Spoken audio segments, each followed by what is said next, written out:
Today, we're going to be taking a look at the astrology chart of Volodymyr Zelensky in light of Donald Trump coming to office since January 20th. There's been a lot of big changes around the world and what the U.S. policy is towards different foreign policy objectives.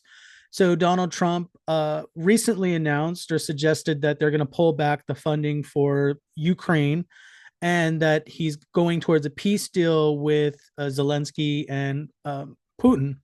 And apparently, it's going to favor Putin, whereas the previous administration wasn't wanting to make this kind of a deal.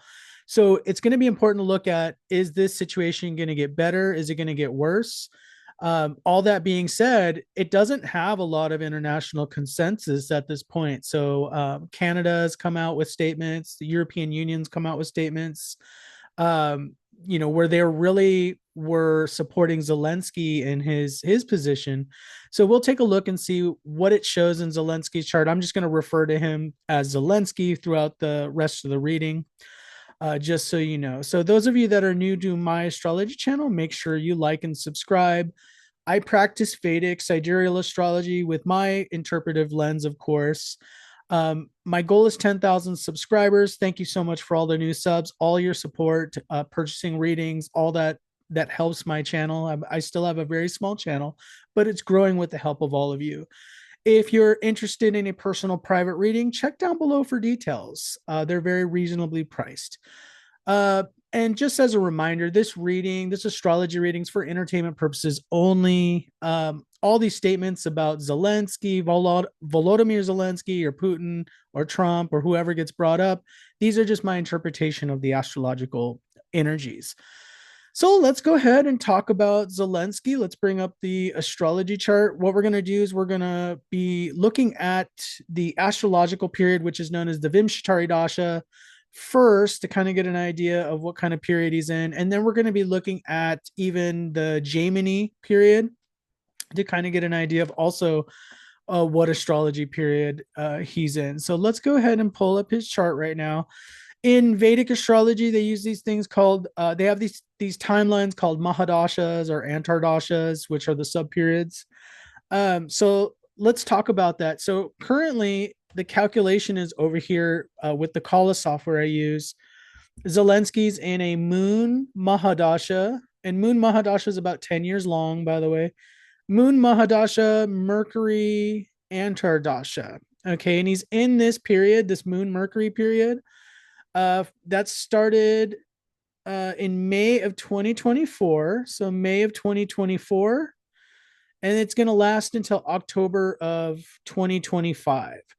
So we're talking about most of 2025. He's going to be in this Moon Mercury period. So this is important to look at what kind of karma, what kind of timeline, and how is this influencing.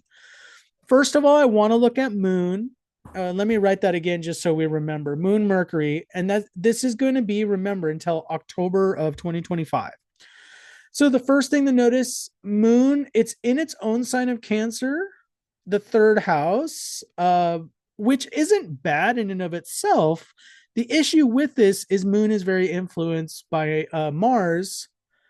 Because remember, Moon is a very impressionable planet. It really just takes on the energy of the planet that's next to it, because Moon is just meant to reflect light. Moon just kind of will take on whatever qualities. Mars, it's debilitated in the sign of Cancer. So it's considered very low vibrational. For example, it could represent somebody with anger issues. They don't know how to use Mars energy, like aggression. So it can be a little bit troublesome having Mars with Moon, because we have a debilitated Mars with Moon, which is influencing this whole situation. So, for example, responding out of anger, are not knowing.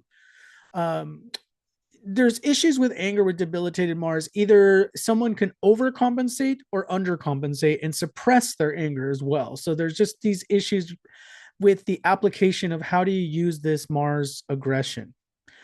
That creates a difficult environment. Now, by the way, I wanted to give you some important dates of transiting Mars. And I want to talk about this before I forget. Transiting Mars is currently in the sign of Gemini, and it's going to be coming into contact with natal Mars in the Zelensky chart on around April 20th. So April 20th. And then it's going to be coming into contact with his moon in May. Okay. So there's this debilitated Mars, transiting Mars, that's going to be coming through, making contact with uh his natal Mars and then making contact with moon. Okay. This is a potential time frame here from April 20th into May where there could be some volatility. So pay attention to this date, especially this April 20th date could be very important as far as new developments with this whole situation. So I just wanted to bring that up before I forget. Let's talk about Mercury. So we already know Moon's active. So that's interesting that Mars transit's going to be happening next month. Let's talk about the Mercury period right over here. Now, Mercury period, like I said, it's May 2024 to October of 2025. Mercury, you notice it's in the eighth house. So that's a little bit troublesome because the eighth house can represent sudden explosive events. So it's almost like in May 2024, he kind of entered this more volatile period, even though the war started back in, I believe, February of 2022. He actually entered a more volatile period when he hit that May 2024 point and even into now. So even with the new US president, Trump, well, he's in a second term, but even with this president, it's showing that the volatility is still there for most of this year, 2025. That has not changed despite there being a new president from going Biden to Trump. Okay, so that's a little bit difficult there. And then if we consider Mercury rules the second house and it rules the fifth house, it's activating Rahu right here, and Rahu can always bring up intense situations. Rahu's known as a catalyst. um, Rahu involves things with like smoke, oil, explosions, those kind of things. Like Rahu can kind of bring in is indicative of those kind of things, and that's activated with this Mercury period. The other thing we're going to look at is the Chara dasha, which is astrology called Jaimini astrology. Now, Vimshottari dasha is a part of Parashara astrology, and then this Chara dasha is in with Jaimini astrology. Now, it isn't the focus of this video to fully explain the difference, but it's essentially another timeline system that we can look at to get a little more information about what's going on. So we know Moon Mercury period. It's got some difficulty, especially with Mercury in the eighth house, and it's also activating Rahu. Definitely, we're not out of the danger zone. That's what I'm gonna. So, is this deal gonna be just made and it's gonna be this quick deal? I don't know about that, especially because I don't I don't see the international community in agreement with this. But he's in this Virgo Libra period. This is what I want to focus. They use signs in Jaimini astrology instead of planets. So you notice in Vimshottari dasha they talk about Moon Mercury. In Jaimini astrology, and I'm just going to clean this up and show you, they use signs. So he's in a period called Virgo Libra. Okay. That started January of 2025. Isn't that interesting? Who came in the office in January 2025? And again, this lasts till October of 2025. Now, I like to look at these two timeline systems. Some astrologers, they just focus on the Vimshottari dasha, and that's fine. In most of my older videos, that's all I used to focus on. But I'm really getting a lot more detail with looking at both and seeing if there's any confluence between the two systems. So this is why I like using the two systems, Jaimini, and I like using Vimshottari dasha.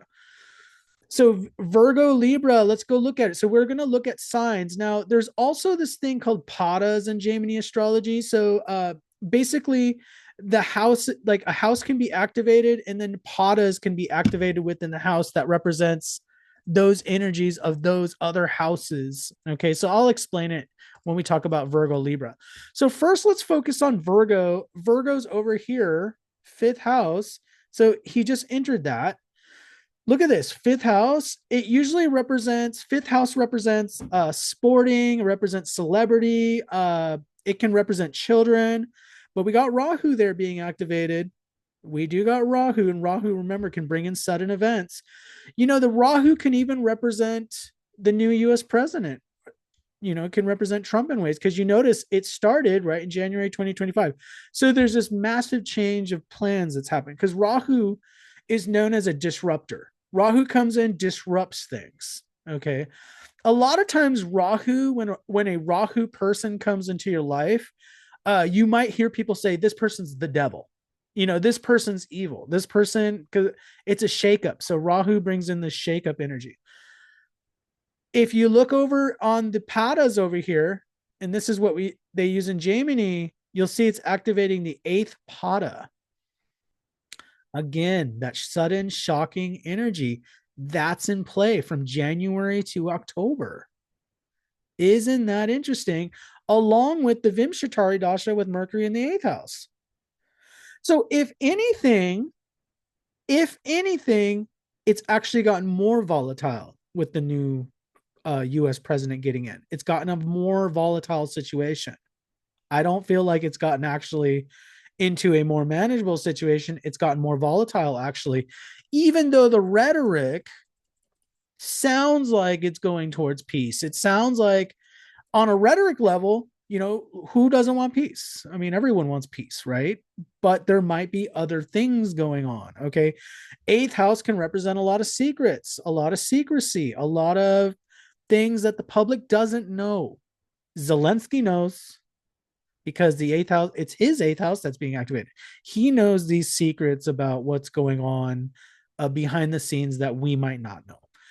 Now, let's talk about, because he's in a Libra period as well. So that's the Virgo. So Virgo's already okay. That's it. That's interesting. Virgo, Libra. And we got to look at Libra over here. It's the sixth house. The sixth house. So during this period between January and October, he's in a very volatile period. He's got two of the evil houses. And the evil houses, let me explain those just for a moment for any of you that are new. In Vedic astrology, evil houses are considered the houses that bring misfortune, calamity, difficult circumstances. That's the sixth house, it's the eighth house, and the 12th house. Now, out of the three, the 12th house is usually the most mild. It's more of a surrender, it's more of letting go of things, it's more of just kind of a loss of vitality. The sixth and the eighth houses are the ones where there's conflict, explosive events, angry people, bitter people, warfare, emergency actions of the government. Martial law would be martial law is actually covered by the eighth house. If there's emergency actions of the government, eighth house. So all those houses, the sixth house, eighth house covers those things, really darker kind of things. That's still in play. The trigger point, because I had to tell you earlier, just in case I forgot, there could be a potential trigger point in April. Remember that April 20th date when transiting. Remember, the reason why I bring up transiting Mars is because, remember, it went retrograde. It just recently went direct again. So remember, it started its retrograde. It went back into Gemini, and now it's going back into Cancer. So it's been this. So it shows that these two houses, when we're talking about Gemini and Cancer, are very, very powerful in everybody's chart right now. Because there's a reason why Mars went retrograde and now it's going forward again. Okay. It's going to cross natal Mars in Zelensky's chart. It's going to be a very powerful Mars energy that day. Okay. And keep in mind, with the transit, think about the timelines he's in. You see how all these factors are coming into play. At the end of March 29th, we have the Saturn change. Now, the Saturn change isn't necessarily extremely bad. It's in the 10th house. It's going into the 11th house. However, the thing I do want to bring, it's not a horrible transit. He was in something called Ashtam Shani for the last 2 years, which shows a lot of stuck energy, kind of a stalemate. The thing about Saturn changing signs into Pisces is whenever Saturn changes signs and then you got these other factors going on, it's a catalyst. So that's the thing we have to remember. Saturn changing signs, even if it's going into a house that, maybe it's more of a neutral type of situation in your chart. Saturn changing signs, along with the eclipses that are happening in March, along with the Mars transit that's happening, this is creating more of a volatile flux sort of energy. So we are not out of this energy. So, in fact, I've been reading the news. Europe is still very concerned about this whole situation. They've apparently made making more preparations in case of some difficult situations. And I feel like, based on the chart I'm seeing, it's a very valid concern that they have. We could see a flare up or something in April or May around those times. There's going to be a very strong possibility of those things happening. Hopefully, there's peace, but I want to give you what I see in the astrology chart and just give you it what it shows, what it says. So, thank you so much for watching. Let me know what you think down below in the comments, and I'll see you in the next video.